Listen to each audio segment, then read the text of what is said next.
The seventh most common question or misconception that is there in the minds of non-Muslims is that why does Islam subjugate the woman by keeping her behind the veil? Why does Islam subjugate the woman by keeping her in the hijab? Before I discuss regarding hijab, let us look at the status of the woman in the past civilizations.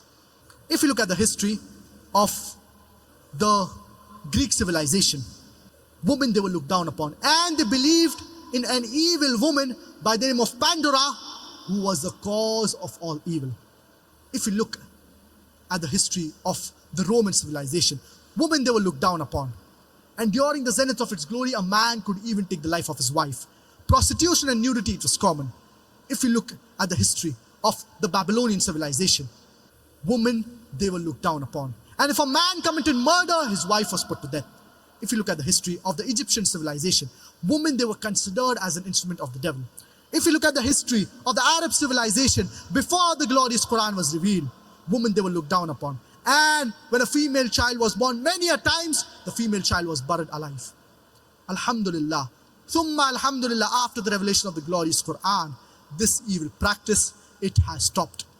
Now let us discuss regarding hijab. Many people talk about hijab for the woman.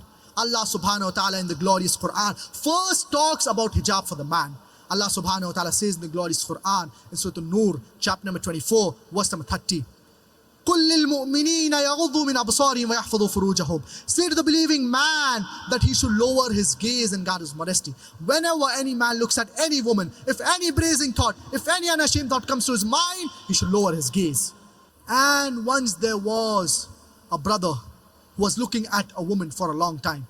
So it was said to him, brother, what you are doing, it is haram, it is prohibited. So he said that our beloved Prophet Muhammad, peace be upon him, said that the first glance is forgiven, the second glance is prohibited. I have not completed half my glance.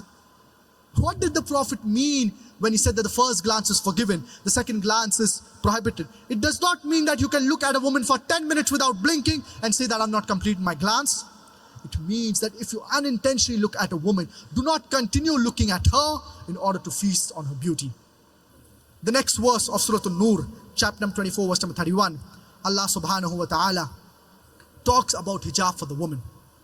Allah subhanahu wa ta'ala says, قُلْ لِلْمُؤْمِنَاتِ يَغْضُنَّ مِنْ أَبْصَارِهِنَّ وَيَحْفَظْنَ فُرُوجَهُنَّ وَلَا يُبْدِينَ زِينَتَهُنَّ إِلَّا مَا ظَهَرَ مِنْهَا وَلْيَضْرِبْنَ بِخُمُرِهِنَّ عَلَى جُيُوبِهِنَّ. Say to the believing woman that she should lower her gaze and guard her modesty, and display not her beauty except what is ordinary thereof, and tell her to draw her veil over bosoms, and display not her beauty except in front of their husbands, their fathers, their sons. And there's a big list of mahrams, of close relatives who you cannot marry. There are basically 6 criteria for hijab that are mentioned in the glorious Quran and the authentic hadith of our beloved Prophet Muhammad, may peace and blessings be upon him. The first, it is the extent for the man and for the woman. For the man, it is from the navel to the knee. For the woman, it is the complete body should be covered. The only parts that can be seen are the face and the hands up to the wrist. Certain scholars say even this should be covered. The remaining 5 criteria are same for the man and for the woman. The second, the clothes they wear, it should be loose. It should not be tight-fitting. It should not reveal the figure. The third, it should not be translucent or transparent. The fourth, it should not be so glamorous that it attracts the opposite gender. The fifth, it should not be that of the opposite gender. And the sixth, it should not resemble that of the unbelievers. These are basically 6 criteria for hijab that are mentioned in the glorious Quran. But this is not the complete hijab. You have hijab of the eyes, hijab the way you walk, hijab the way you talk, hijab the way you behave. This consists of the complete hijab. And Allah subhanahu wa ta'ala says in the glorious Quran in Surah Al-Ahzab, chapter number 33, verse number 59, يَا أَيُّهَا النَّبِيُّ قُلْ لِأَزْوَاجِكَ وَبَنَاتِكَ وَنِسَاءِ الْمُؤْمِنِينَ يُدْنِينَ عَلَيْهِنَّ مِنْ جَلَابِيبِهِنَّ. O Prophet, tell your wives and your daughters and the believing women that when they go abroad, they should put on the cloak so that they shall be recognized and it will prevent them from being molested. I would like to give an example of twin sisters who are walking down the streets of Abuja in Nigeria, and both of them, they are equally beautiful. One is dressed in the Islamic hijab, there's a complete body is covered. The only parts that can be seen are the face and the hands up to the wrist. And the other sister, she is dressed in the Western attire, the mini skirts or shorts with a deep neck. And there's a hooligan. There is a ruffian who's waiting for a catch, who's waiting to tease a girl. I am asking the question, which girl will he tease?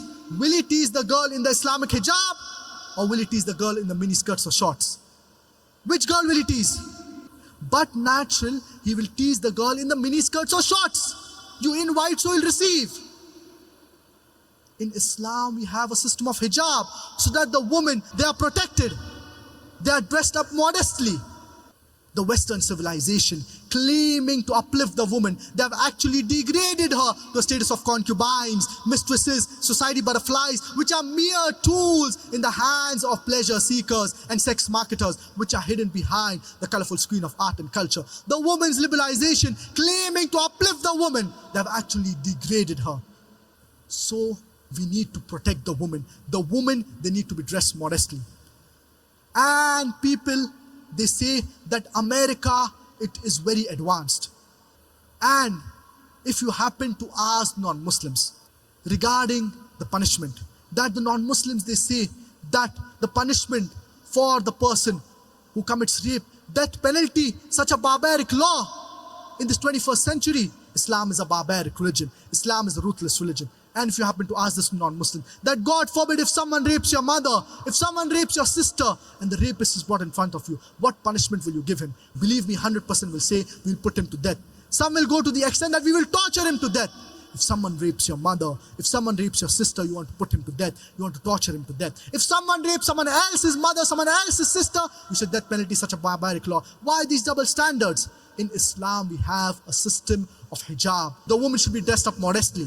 USA happening to be one of the most advanced countries in the world. It has the highest rate of rape, according to the US Department of Justice. In the year 2005 alone, 1997 cases of rapes took place. Later on, 2014, 2,713 cases of rapes took place.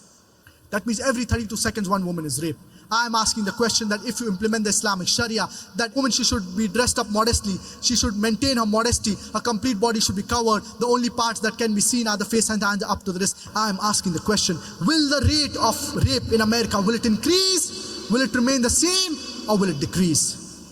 But naturally, it will decrease. You implement the Sharia and you get results. So the Islamic Sharia, it is a practical law. And hijab has been prescribed for the woman, not to subjugate her, but rather to protect her, so that she maintains her dignity and she's dressed up in a modest manner.